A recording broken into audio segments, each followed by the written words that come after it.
Baspa chief Mayawati ने भी UP की 10 विधानसभा सीटों पर होने वाले उपचुनाव की तैयारियां तेज कर दी हैं। उन्होंने रविवार को उपचुनाव को लेकर पार्टी नेताओं के साथ बैठक की। इस बैठक में उन्होंने उपचुनाव में कैसे बेहतर रिजल्ट हो इस पर मंथन किया। इसके अलावा पार्टी का जनाधार कैसे बढ़े इसको लेकर भी बातचीत की।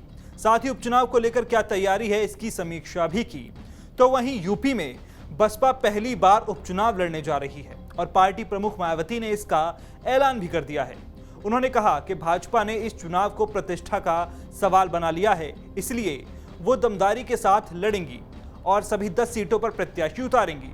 मायावती ने 3 सीटों पर प्रत्याशियों के नाम तय करने के संकेत दिए हैं। इसमें फूलपुर विधानसभा सीट से शिव बरन पासी को चुनाव लड़ाने का फैसला किया है। इसी तरह मिर्जापुर की मंझुआ सीट से दीपू तिवारी के नाम पर मुहर लगाई गई है। कटहरी से पवन पांडे के बेटे प्रतीक पांडे को उम्मीदवार बनाए जाने की चर्चा है। पार्टी नेताओं को संबोधित करते हुए मायावती ने कहा कि बीएसपी ने उपचुनाव में सभी सीटों पर अपने उम्मीदवार उतारने और पूरी दमदारी के साथ चुनाव लड़ने का फैसला किया है। उन्होंने कहा कि बसपा गरीबों, शोषितों और पीड़ितों की पार्टी है। उनकी पार्टी पूंजीपतियों और धन्ना सेठों के सहारे और इशारे पर चलने वाली पार्टी नहीं है।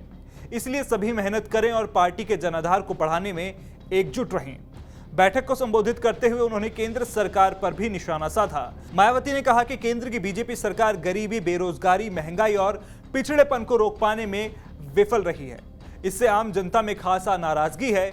इन मुद्दों से भटकाने के लिए बीजेपी बुलडोजर वाली राजनीति और धार्मिक उन्माद पैदा करने की कोशिश कर रही है। धन परिवर्तन पर नया कानून और जाति के आधार पर SC/ST समाज में लोगों का उपवर्गीकरण और क्रीमी लेयर करने का षड्यंत्र रचा जा रहा है।